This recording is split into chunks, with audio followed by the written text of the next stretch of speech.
Hey everybody, I'm coming here today to give you another prediction video for the 2025 college football season.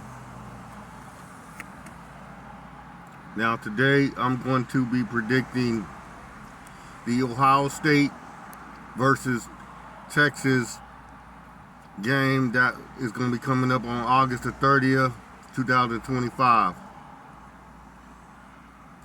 So first I'm going to, like I always do, start off with both offenses and defenses of both teams, and then who they got on coaching staffs, and then after that I will be making my prediction on who I think will win the game between Ohio State versus Texas.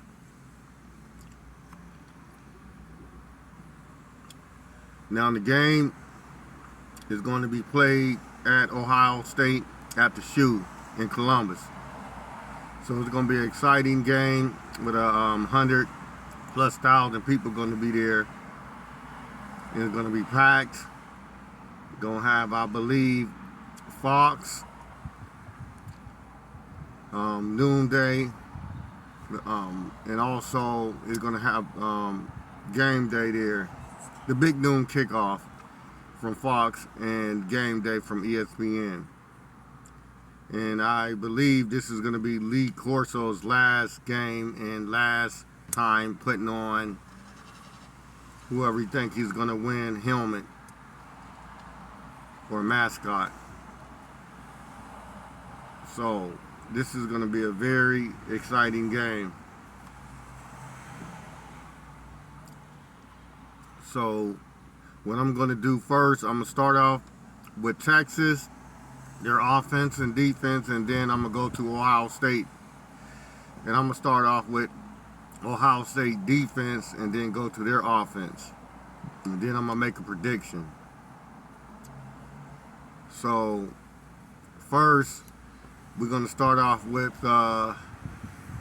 Texas. I'll start off with the Texas defense, and then I'll go to their offense. So first of all, the Texas defense is going to be bringing back a lot of the players that started last year on the team that took them to the college football playoff semifinals.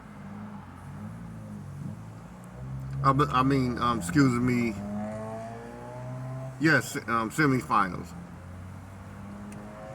So most of the defense is coming back, except for a few players. One of the key players was the starter that's in NFL right now, which was their cornerback, which received the award, the highest award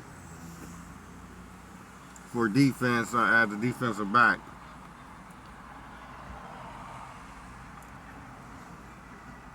So, and a few other players on the line in the secondary, but most of their defense is coming back.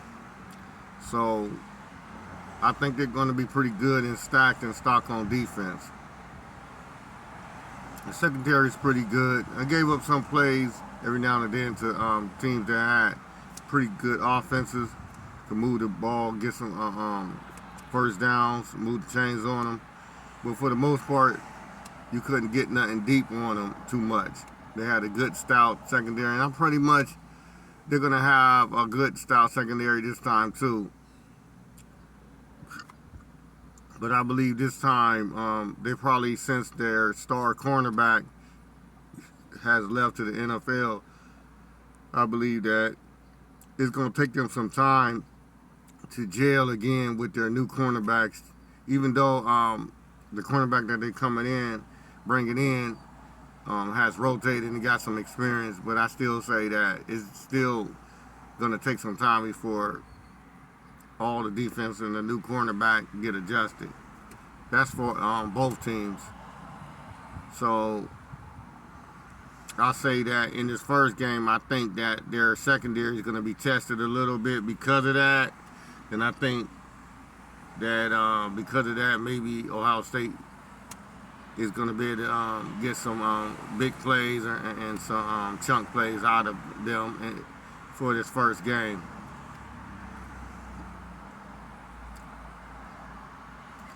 So now I'm gonna go to the offensive side of Texas, and then after that I'm gonna move to Ohio State. So the offensive side of Texas, they're losing two good wide receivers, veteran wide receivers going off to the NFL, and their starting cornerback Quinn Ewers is also off and is in the NFL, and then a lot of their starting linemen is off to the NFL, and that's key. So I believe that majority of their line is going to be new, even though they rotated a little bit like during games, but like starting every game, played every game, these are going to be new linemen just getting in there.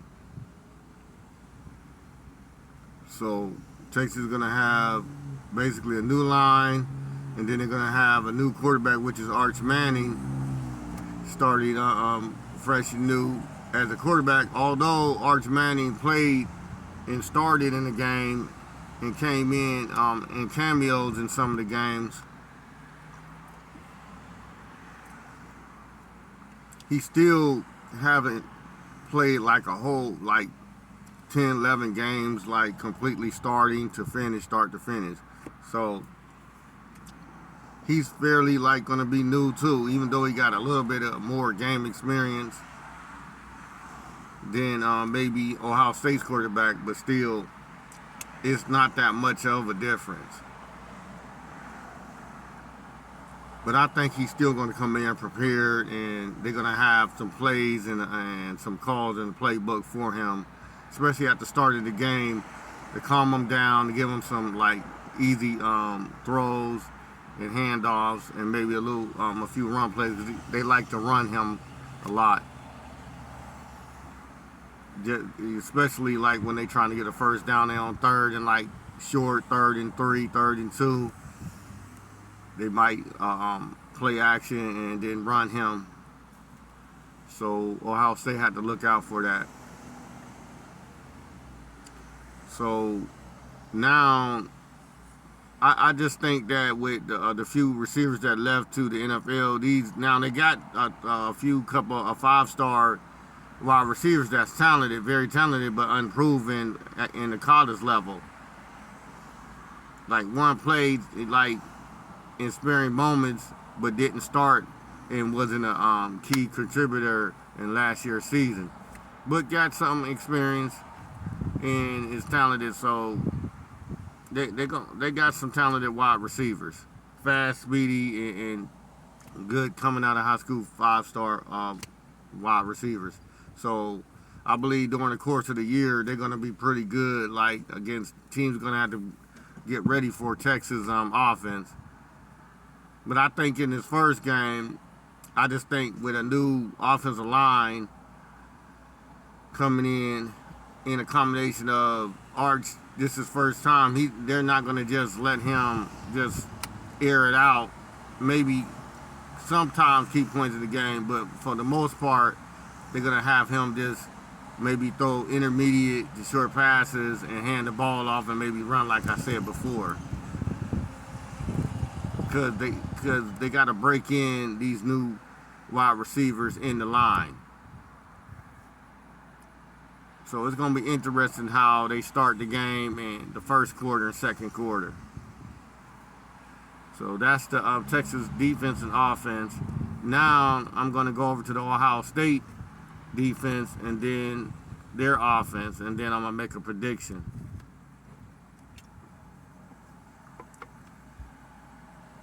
So I believe that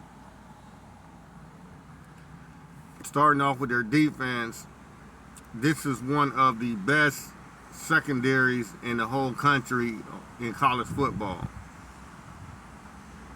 With Caleb Downs coming back as safety, I believe he's going to be a first rounder in next year's NFL draft.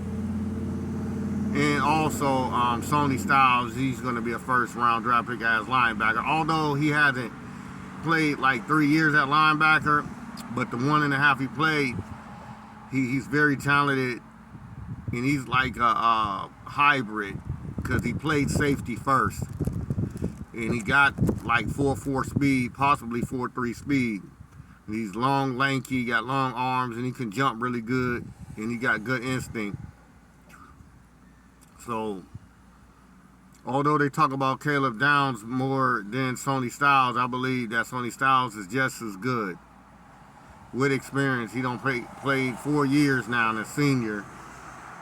And you know he's going to be out there trying to showcase for the NFL scouts week in and week out, especially for this game, which is going to have a lot of NFL scouts there, a lot of coaching staff from all the 32 teams. This is a big, huge game, so Sonny Styles is going to put on the show along with Caleb Downs. So you got two like veteran secondary guys for Ohio State that is really going to be impactful in this game. And then you got Cleveland Glenville's linebacker that's very talented, high star, 4.5 star, I could say a 5-star linebacker.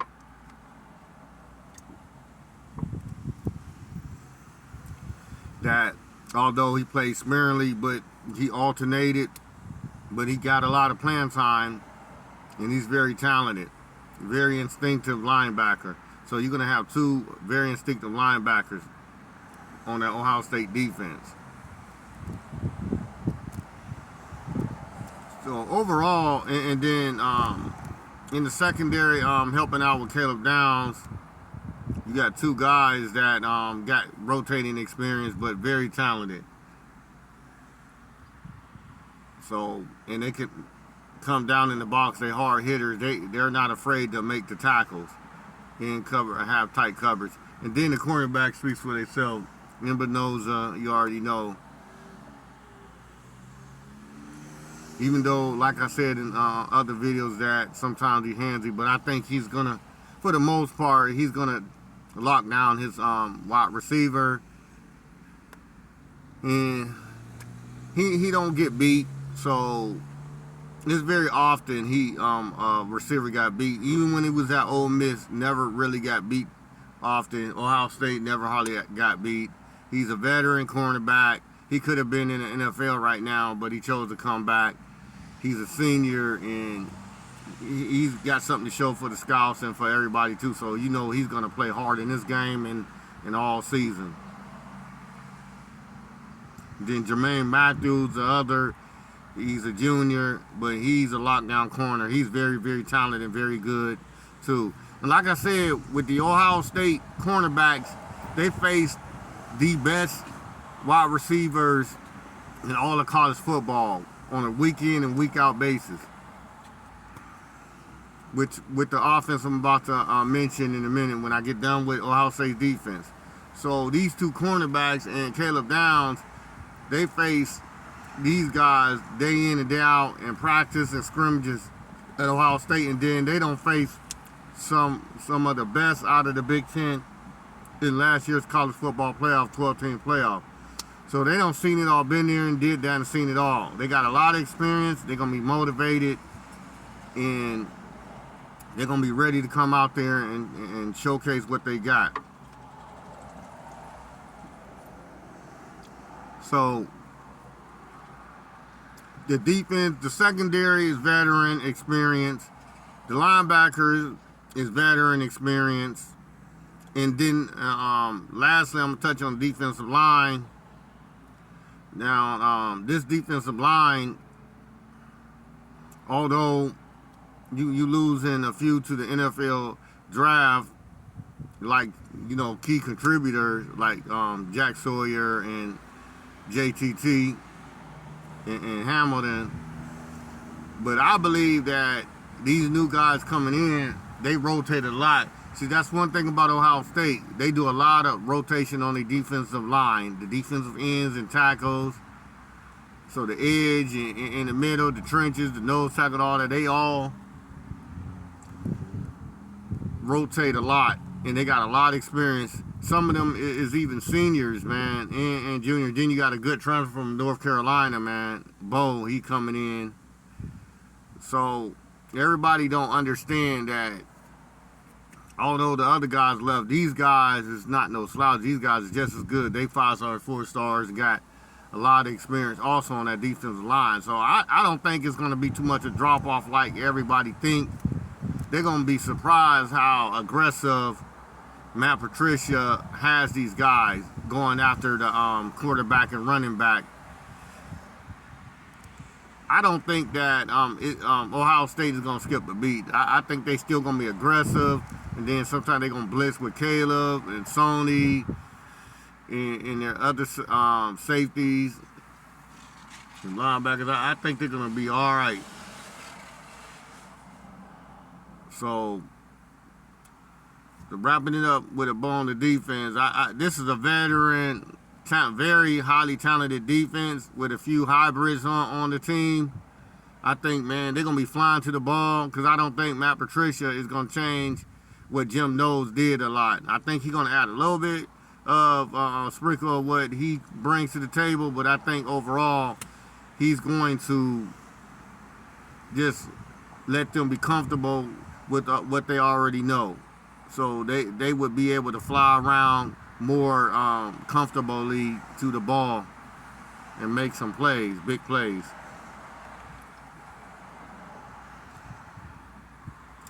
So that's what I say. This team, this defense this year is going to be one of the reasons why, and people don't understand, this is going to be one of the reasons why I predicted that Ohio State will win the national championship, because of a veteran-led defense, talented and veteran, just like last year. But I think this year's defense is just as talented, because you can't get caught up in the names. Because like I said, these guys played a lot of time on defense themselves, and the world is going to see. All right, I'm going to jump onto the offense, because I spent a little bit more time than I did with Texas on the defense. So I'm going to go to the offense, and then I'm going to make my prediction. And I appreciate you guys out there staying with me, listening to me. Okay, now, the Ohio State offense, basically, the line is veteran line. And unlike Texas, this line, majority of the line is coming back. Like Ohio State got two guys, a couple guys left for the NFL, but the difference is that their center got hurt. The transfer from Alabama, he got awarded, but he didn't play a few of the key games, and none of the playoff games. So the starter at center played all last year, started, and then finished off the last few games of this year, and played all the games of playoff, including the national championship. So we got a starting center, starting left guard, right guard. We brought in some transfer right tackle, and then the left tackle, and then the right tackle is coming back.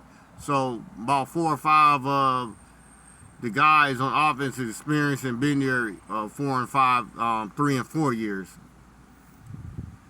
So you got to experience offensive line that been through the trenches, been in the college football playoffs, and know what they're doing. So you got an experienced line that's going to be ready for the season. And then now you bring back James Peoples, which is a very good talented running back coming out of Texas, which he was born and raised in Ohio, I believe Youngstown, Ohio. So he's a very talented young running back. And then you got a transfer coming in from West Virginia. And then you got a few highly talented running backs that's going to be backing them two guys up.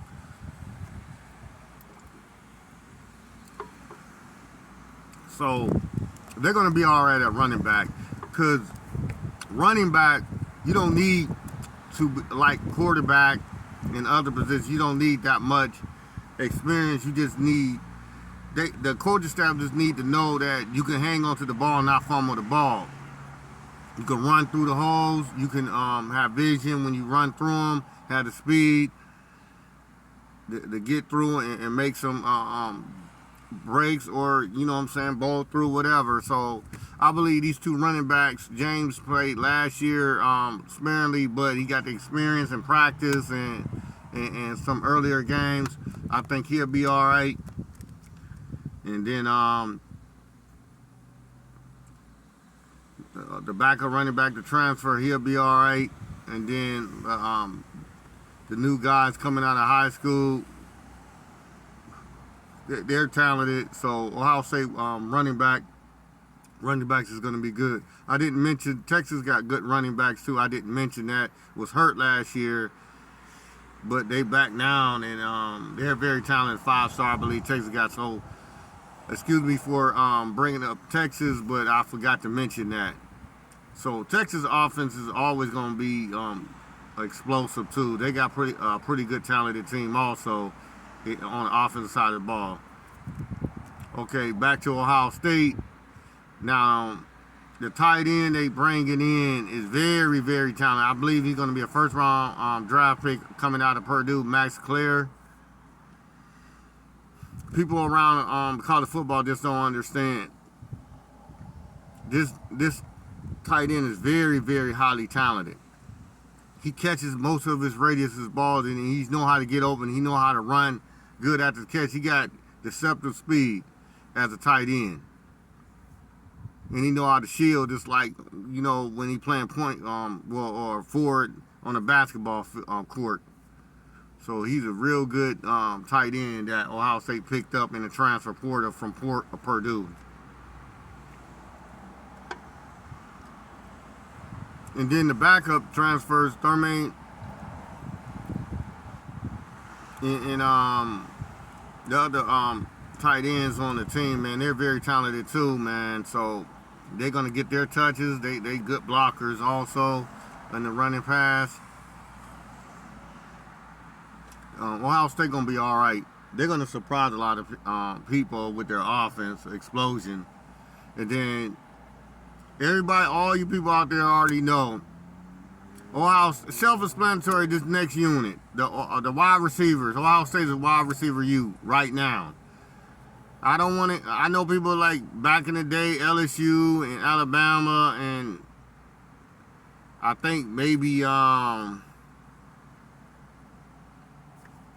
can't remember another school, but all I know is we talking about right now. We're not talking about 10 years ago. We're talking about right now. Ohio State is wide receiver U. Even though some other colleges might have one player come out, get drafted in the first round, like, if you just not being biased and a hater of Ohio State, if you really just being a fair person and a college football fan, you would know Ohio State is truly wide receiver U. Now, I've seen some podcasts want to bring up teams that had good wide receivers in the past, but you can't do that. Because if you really do that, Ohio State is the ultimate wide receiver U. If you just go back in the time to Chris Carter and this go back, but we talking about this year, last year, maybe a 3 to 4 year period. Ohio State is wide receiver U. Is undeniable. It's unquestionable. Like, it's bar none. You can think and say what you want, but the numbers and the record speak for itself. The NFL draft, the numbers and everything. But back to what I'm saying, this wide receiving core, excuse me, it's like you got Jeremiah Smith, Carnell Tate, Brandon Ennis, and Quentin Portis and Graham. Come on, man. And then I just mentioned the tight end Max Clare.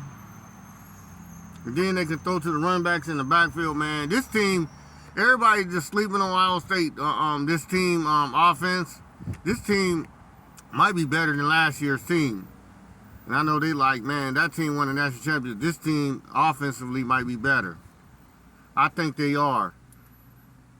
But it's remained to be seen. But I'm just calling it now. And I think that this team is offensively a little bit better. They didn't have a talented tight end that good.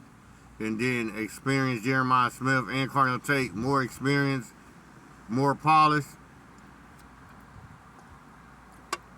They're gonna be explosive.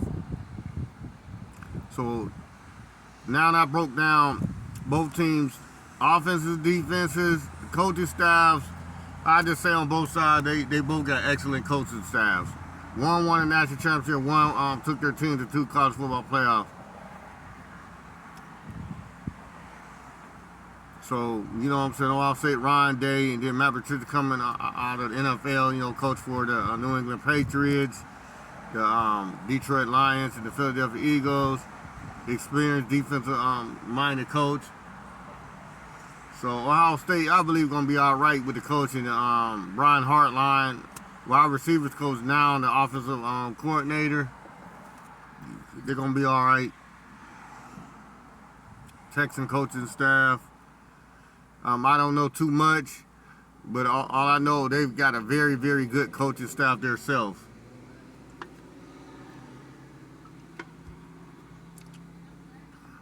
So this should be made for a very good game. Very explosive game, exciting game.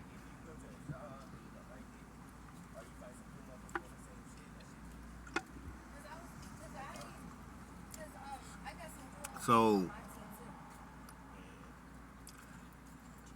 now I'm going to think about it and make my decision on who I think is going to win this game. Okay,